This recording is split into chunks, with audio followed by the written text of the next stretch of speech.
తెలంగాణ అనగానే గుర్తొచ్చే కోటలు చాలా ఉన్నాయి. కానీ దట్టమైన అడవి మధ్యలో, కొండల గుహల్లో శతాబ్దాల గిరిజన సంస్కృతికి సాక్ష్యంగా నిలిచిన ఒక అద్భుతమైన రహస్యం.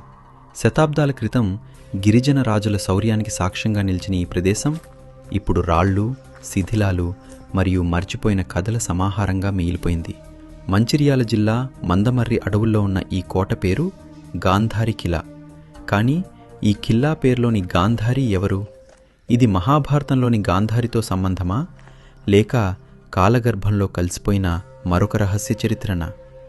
అసలు ఈ కోటను నిర్మించిన మొదటి రాజులెవరు? గోండ్లకి, కాకతీయులకి ఈ కోటతో ఉన్న సంబంధం ఏంటి? ఇది ఎలా వైభవాన్ని అందుకుంది? ఎలా అంతమైంది? Let's explore. ఈ కోట చరిత్ర కేవలం ఒక రాజుకో, ఒక వంశానికో సంబంధించింది కాదు. దాదాపు 12వ శతాబ్దంలో ఈ ప్రాంతాన్ని ఏలిన గోండ్ మరియు నాయకపోడ్ గిరిజన రాజులు ఈ కోటను ఒక సురక్షిత స్థావరంగా మార్చుకోవాలని పునాది వేశారు. ఈ ప్రాంత చరిత్రను అర్థం చేసుకోవాలంటే ముందుగా గోండ్ రాజుల గురించి తెలుసుకోవాలి. మధ్య భారతదేశం నుంచి తెలంగాణ వరకు విస్తరించిన గోండ్ రాజ్యాలు అడవులతో ముడిపడిన ప్రత్యేక నాగరికతను నిర్మించాయి. ప్రకృతిని జయించడం కాదు, ప్రకృతితో కలిసి జీవించడం వారి తత్వం. గాంధారి కిల్లా కూడా అలాంటి గిరిజన రాజ్యానికి కేంద్రంగా అభివృద్ధి చెందింది. అయితే ఈ కోటను శత్రువులకి అభేద్యంగా ఒక మహాసామ్రాజ్య రక్షణ కేంద్రంగా మార్చింది మాత్రం కాకతీయ రాజులు. గోండ్ రాజులు ఆనాటి కాకతీయులతో సత్సంబంధాలు కలిగి ఉండేవారు. కోటను బలోపేతం చేయడానికి కాకతీయులు తమ ఇంజనీరింగ్ నైపుణ్యాన్ని, శిల్పులను ఇక్కడికి పంపారు. అందుకే ఈ కోటపై మనం చూసే భారీ రాతి ద్వారాలు, తోరణాలు, ఏనుగుల బావి అచ్చమైన కాకతీయ శిల్పకళా శైలిని కలిగి ఉంటాయి. గోండ్ల ఆలోచనకు కాకతీయుల సాంకేతికత తోడై ఈ అద్భుత కోట వెలిసింది. కాకతీయ సామ్రాజ్య పతనం తర్వాత ఈ కోట పూర్తిగా గోండ్ రాజుల, ముఖ్యంగా చందా సామ్రాజ్య పాలకుల ఆధీనంలోకి వచ్చింది. ఆ కాలంలో ఈ కోట ఆధ్యాత్మికతకు, వీరత్వానికి కేంద్రంగా మారింది. కోటపై నల్లరాతితో చెక్కిన 10 అడుగుల కాలభైరవ విగ్రహం, శివలింగం, ఆంజనేయస్వామి విగ్రహాలు వారి శిల్పకళా వైభవానికి సాక్ష్యాలు. గాంధారి కిల్లాలోని అత్యంత ఆసక్తికరమైన శిల్పాలలో ఒకటి భారీ నాగదేవత విగ్రహం. ఒకే రాతిలో చెక్కిన ఈ శిల్పం గిరిజనుల ఆధ్యాత్మిక విశ్వాసాలకు ప్రతీక. ప్రకృతి శక్తులకు, భూమి సంరక్షణకు నాగదేవతను చిహ్నంగా భావించినట్లు చరిత్రకారులు అభిప్రాయపడుతున్నారు. గాంధారి మైసమ్మ ఈ అడవులకు, కొండలకు మరియు అక్కడ నివసించే ప్రజలకు రక్షక దేవత. ఆమె కథకు సంబంధించి ప్రామాణిక చారిత్రక ఆధారాలు చాలా తక్కువ. ఒక ప్రసిద్ధ స్థానిక కథనం ప్రకారం చాలా కాలం క్రితం ఈ ప్రాంతం దట్టమైన అడవులతో నిండి ఉండేది. అడవి జంతువులు, వ్యాధులు మరియు శత్రువుల దాడుల వల్ల ప్రజలు భయంతో జీవించేవారు. ఆ సమయంలో ఒక దివ్యశక్తి ఈ కొండలపై ప్రత్యక్షమై ప్రజలను కాపాడిందని చెప్తారు. ఆ శక్తినే తర్వాత గాంధారి మైసమ్మగా ఆరాధించడం ప్రారంభించారు.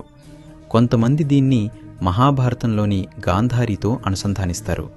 అయితే దీనికి చారిత్రక ఆధారాలు లేవు. గోండ్ రాజులు యుద్ధాలకు వెళ్లే ముందు గాంధారి మైసమ్మను దర్శించి ఆశీర్వాదం తీసుకునేవారు.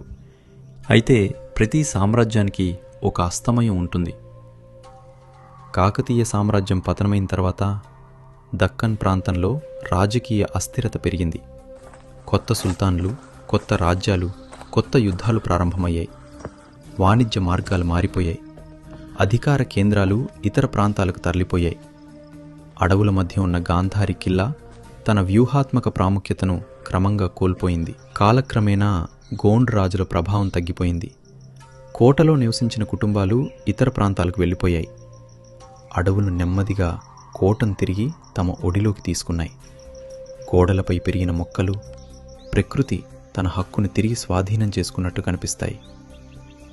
గాంధారి కిల్లాలో లభించిన కొన్ని శాసనాలు చరిత్రకారుల ఆసక్తిని రేకెత్తించాయి. వాటిలో ఒక శాసనం 14వ శతాబ్దం నాటిదని భావిస్తున్నారు.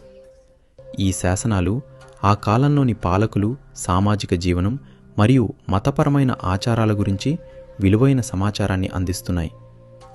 అయితే ఇంకా అనేక ప్రశ్నలకు సమాధానాలు లభించలేదు.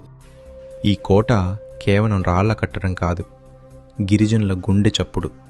అందుకే ప్రతి 2 ఏళ్లకోసారి జరిగే గాంధారి మైసమ్మ జాతర నేటికి వేలాది మందిని ఆకర్షిస్తోంది. తెలంగాణతో పాటు మహారాష్ట్ర, ఛత్తీస్గఢ్ ప్రాంతాల నుంచి భక్తులు ఇక్కడికి వస్తారు. 3 రోజుల పాటు అడవులు డప్పుల శబ్దాలతో మారుమోగుతాయి. గిరిజన నృత్యాలు, జానపద గీతాలు, పూర్వీకుల కథలు మళ్లీ జీవం పోసుకుంటాయి. నేడు గాంధారి కిల్లా ఒక పర్యాటక ప్రదేశం మాత్రమే కాదు, అది తెలంగాణ గిరిజన వారసత్వానికి సాక్ష్యం.